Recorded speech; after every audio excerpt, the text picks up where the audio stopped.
Combine बी आणि सीचा मेनचा जर रिसेंट आपण रिझल्ट बघितला तर त्या रिझल्टमध्ये एक गोष्ट सगळ्यांना कळते मित्रांनो, पेपर नंबर 1 म्हणजे लँग्वेजचा, ज्यामध्ये सगळ्यांना 80+ आणि 90+ पण मार्क्स मिळत आहेत.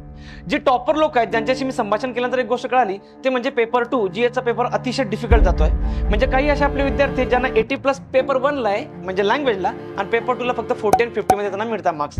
त्याचे बरेचसे कारण आहे. पहिलं कारण म्हणजे एक आहे की प्रत्येकाला असं वाटतं की मी जीएस ऑलरेडी पास होऊन आलेलो आहे म्हणजे प्रिलिम, तर मला जीएस येतो. दुसरं त्याचं रिव्हिजन न करणं. तिसरं म्हणजे एक प्रत्येकाला असं वाटतं की मी ऑलरेडी खूप हुशार आहे, मी मेन्सला आहे, त्यामुळे जीएस कडे दुर्लक्ष असणं. पण त्यातला सर्वात मोठा निग्लेक्टेड पार्ट म्हणजे पीवायक्यू.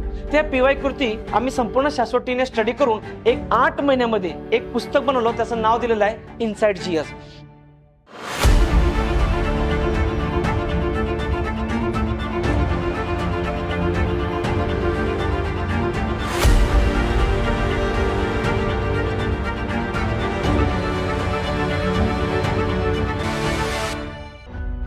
त्याचं नाव देण्याचं पाठीमागचं लॉजिक ही आहे की त्या जीएस मध्ये आम्ही डिटेलिंग केलेली आहे, म्हणून त्याला नाव दिलं इनसाइड जीएस. यामध्ये आम्ही केलेल्या काय पुस्तकामध्ये संपूर्ण विषय म्हणजे जीएस मध्ये असलेले पेपर 2ला जेवढे जीएसचे सगळे सब्जेक्ट आहे त्यामध्ये इन्क्लुडिंग आहे. म्हणजे polity, history, geography, economy, environment, math, reasoning सगळे विषय त्यामध्ये आहे.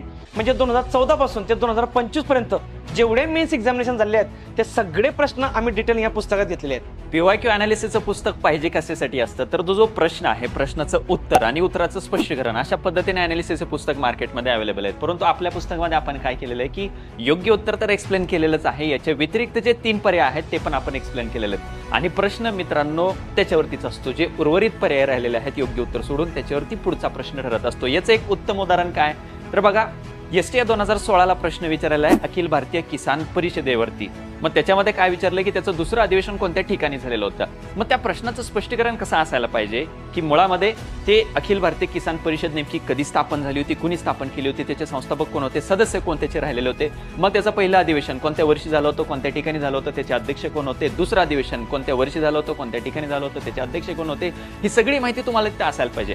इतर पर्याय जे या प्रश्नामध्ये तिथं होते तर त्याच्याशी संबंधित स्पष्टीकरण तिथं असायला पाहिजे, आणि आपण तेच केलेलं आहे. कारण त्याच्यावरती लगेच PSI 2018ला प्रश्न विचारलेला आहे की दुसरं अधिवेशन जे आहे ते दुसऱ्या अधिवेशनाचे अध्यक्ष मग कोण राहिलेले होते.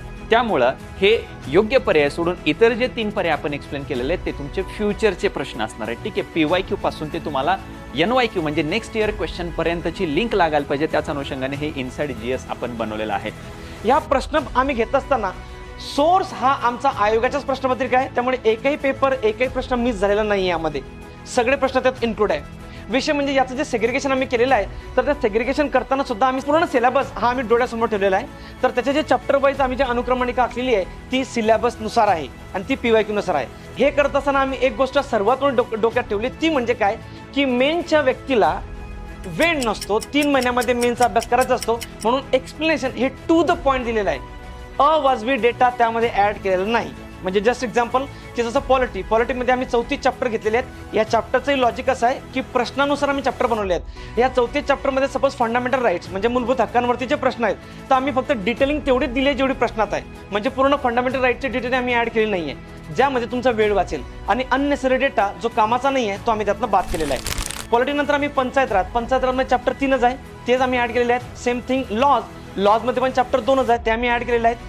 जर तुम्ही बघितले पुढचे चॅप्टर जसं फॉर एक्झाम्पल जॉग्राफीमध्ये तर ॲज युजल महाराष्ट्र आणि भारताचं जॉग्राफी तर आहेत, पण यामध्ये आम्ही सेपरेट एक डेडिकेटेड चॅप्टर बनवला आहे, ते म्हणजे मॅपिंगचं, ज्यामध्ये महाराष्ट्राचे मॅप्स आम्ही हँड म्हणजे मॅन्युअली आम्ही त्यावरती कोरलेलं आहे. संपूर्ण डिटेलिंग दिलेली आहे. मग जिल्ह्याची असेल, कोकण किनारपट्टी असेल, मराठवाडा असेल, जिल्हा निर्मिती असेल, या सगळ्यांची डिटेल आम्ही मॅन्युअली लिहून हाताने त्याची मॅपिंग बनवलेली आहे, जे तुम्हाला खूप युजफुल होईल. तसंच इन्व्हायरमेंटमध्ये जर बघितलं तर इन्व्हायरमेंटचा चॅप्टर आम्ही सेपरेट केलेला आहे, म्हणजे जॉग्राफीच्या नंतर आम्ही तो ऍड केलेला आहे. सेम थिंग जर तुम्ही सायन्सला गेलात तर सायन्स तर ॲज युजल आहे, जनरल सायन्स जे प्रिलिमला आहे तेच मेन्सला आहे, एवढा तफावत आम्हाला दिसली नाही. परंतु टेक्नॉलॉजीमध्ये आम्ही विशेष भर दिला आहे. टेक्नॉलॉजीचं एक्सप्लेनेशन करताना इंग्लिश आणि मराठी दोन्ही शब्दांचा आम्ही वापर केला आहे, जेणेकरून तुम्हाला कन्फ्युजन होऊ नये. कारण जे नवीन लोक असतात पहिल्यांदा मेन्सला जे येतात त्यांना ते मराठी शब्द माहीत नसतात, म्हणून मराठी अधिक इंग्लिश ह्या दोन्ही शब्दांचा आम्ही वापर केला आहे. आणि यामध्ये डिटेलिंग जरा जास्त केलेली आहे, कारण हा विषय सगळ्यांना नवीन आहे. इकॉनॉमीमध्ये आम्ही काय केलेलं आहे की सध्या रिसेंटली असलेला नीती आयोग आणि जसं फायनान्स मिनिस्ट्री यांचा जो रिपोर्ट आहे, म्हणजे रिसेंट रिपोर्ट आम्ही ऑफिशियल जाऊन त्यातला डेटा त्यात ॲड केला आहे. एखादी जी स्कीम आहे ती स्कीम पण आम्ही त्या गव्हर्नमेंटच्या वेबसाईटवर जाऊन त्याचे वैशिष्ट्य त्याची डिटेल आम्ही ॲड केलेली आहे. थोडक्यात 2025च्या एंड पर्यंत जेवढेही करंट अफेअर आहे त्यानुसार आम्ही ऍडिशन याद केलेलं आहे. मॅथ्स आणि रिझनिंग याच्यामध्ये इन्क्लूड असलेलं हे एकमेव पुस्तक आहे. याच्यामध्ये विद्यार्थ्यांचा प्रॉब्लेम एक्झॅक्टली काय होतो की परीक्षेमध्ये मॅथ्स रिझनिंगला वेळ खूप जास्त लागतो. मग तो वेळ कशामुळे जास्त लागतो? शॉर्ट ट्रिक्स माहीत नसतात, शॉर्टकट्स माहीत नसतात की उत्तरापर्यंत कसं पोहोचायचं आहे.